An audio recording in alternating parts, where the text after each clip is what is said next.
ஆன்மீக நண்பர்கள் அனைவருக்கும் அன்பான வணக்கம்.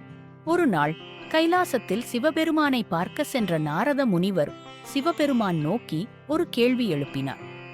இறைவா, ஏன் கெட்டவர்களை கடவுள் நன்றாக வைத்திருக்கிறார்? நல்லவர்களுக்கு ஏன் கஷ்டத்துக்கு மேல் கஷ்டம் கொடுத்துக் கொண்டிருக்கிறார் என்ற கேள்வி.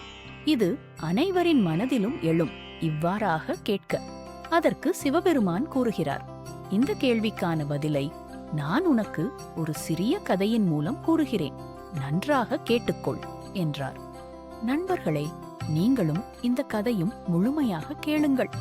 ஏனெனில் அரைகுறை அறிவு என்றும் ஆபத்தானவை. வாங்க நம்ம கதைக்குள்ள போகலாம். ஒரு அழகிய பசுமை பொங்கும் கிராமத்தில் வாலிபன் ஒருவன் வாழ்ந்து வந்தான். அவள் பெயர் ஆதித்யன். அவன் குணத்தில் நல்லவனாகவும் பக்தியில் சிறந்தவனாகவும் இருந்தபோதிலும் அவனுக்கு வாய்த்த மனைவி கொடுமைக்காரியாக இருந்தாள். அவனது வாழ்க்கை மிகவும் போராட்டமாக இருந்தது.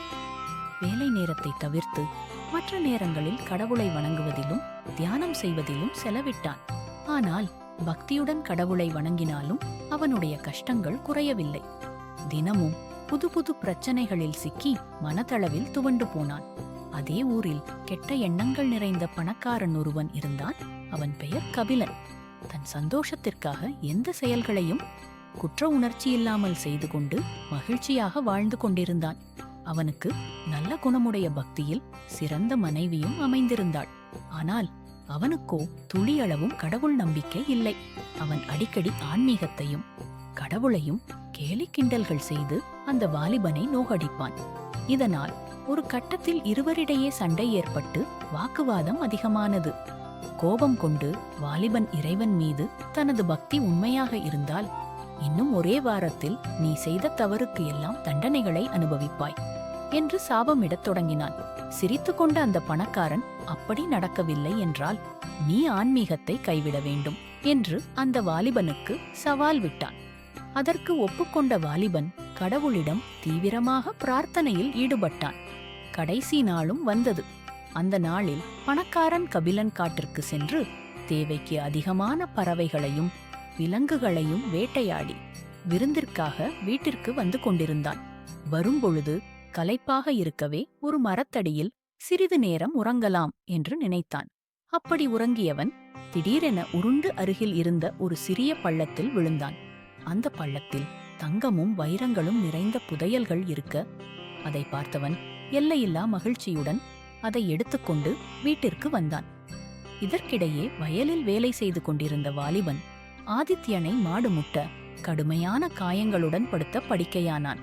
இப்படி ஒரு வெள்ளந்தியான கணவனுடன் வாழ்வதை விட தாய் வீட்டில் வாழாவெட்டியாக இருக்கலாம் என்று அவனின் மனைவியும் அவனை அப்படியே விட்டுவிட்டு தாய் வீட்டிற்கு சென்று விட்டாள். நல்லவர்களுக்கு ஏன் இத்தனை சோதனைகள்? இறைவா, என்னால் இதற்கு மேல் தாங்க முடியாது என்று தற்கொலை செய்து கொள்ள முடிவெடுத்தான். உடலில் காயங்கள் அதிகமாக இருந்த போதும் அந்த வலிகளை தாங்கி கொண்டே வீட்டிற்கு பின்புறம் இருந்த கிணற்றுக்கு அருகே வந்தான்.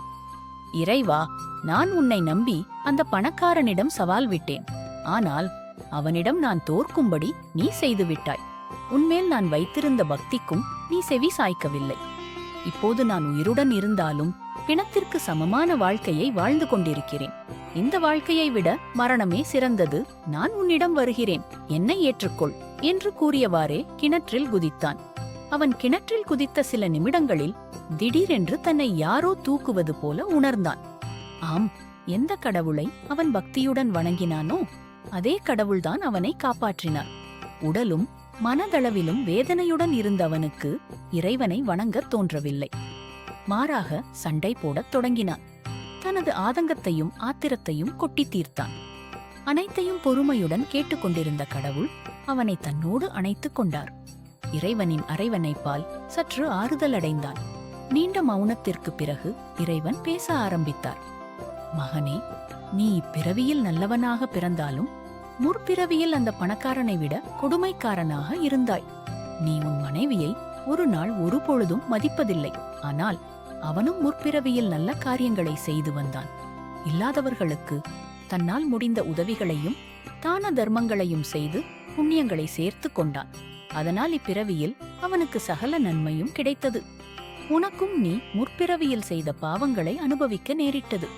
என்னை அனிதினமும் நீ வணங்கியதால் நீ அனுபவிக்க வேண்டிய கர்மத்தின் பெரும்பாலான பாவங்களை நானே ஏற்றுக்கொண்டேன். நீ செய்த பாவங்களின் சிறுபகுதியை மட்டுமே நீ இப்போது தண்டனையாக அனுபவித்துக் கொண்டிருக்கிறாய்.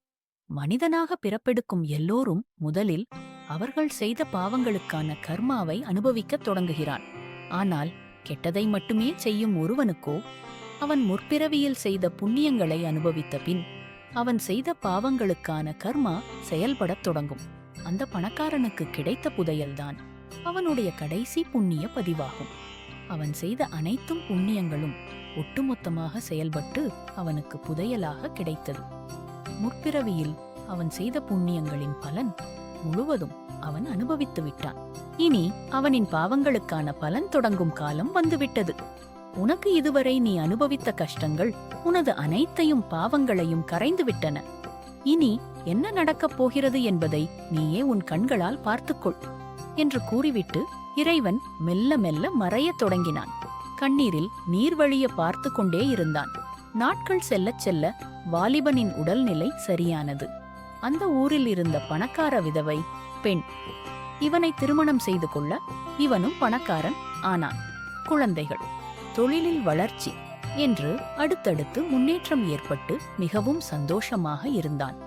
அதே சமயத்தில் அந்த பணக்காரனுக்கு வினோதமான ஒரு நோய் தாக்கி படுத்த படுக்கையாக்கிவிட்டான். அவனது மனைவியும் திடீரென்று இறந்துவிட அவன் கூட இருந்தவர்கள் அவனை ஏமாற்றி அவன் சொத்துக்கள் அனைத்தையும் பறித்து கொண்டு வெளியே துரத்திவிட்டனர். இங்கு பலரும் கூறும் கெட்டவர்கள் நல்லாதானே இருக்கிறார்கள் என்று. நன்றாக இருக்கிறார்கள் என்பது வேறு, நிம்மதியாக இருக்கிறார்கள் என்பது வேறு. நிம்மதியாக மனநிறைவுடன் வாழ வேண்டும் என்று விரும்பினால் உங்கள் மனதிற்கு கட்டுப்பட்டு நல்லவர்களாக வாழ்ந்து பாருங்கள். சொர்க்கம் எப்படி இருக்கும் என்பதை வாழும்போதே தெரிந்து கொள்ளலாம். இவ்வாறாக சிவபெருமான் நாரத முனிவரிடம் கதையை கூறி முடித்தார். உங்களுக்கும் இதற்கான விளக்கம் தெரிந்திருக்கும் அல்லவா? இந்த கதை பிடித்திருந்தால் நம சிவாய என்று பதிவிடுங்கள். இதுபோல பல சுவாரஸ்யமான கதைகளுக்கு நம்ம சித்தர் தரிசனம் சேனலை சப்ஸ்கிரைப் பண்ணுங்க. அப்படியே பக்கத்துல இருக்கிற அந்த பெல் ஐகானையும் கிளிக் பண்ணுங்க. நன்றி, வணக்கம். என்றும் உங்களுடன் நான் நிலா.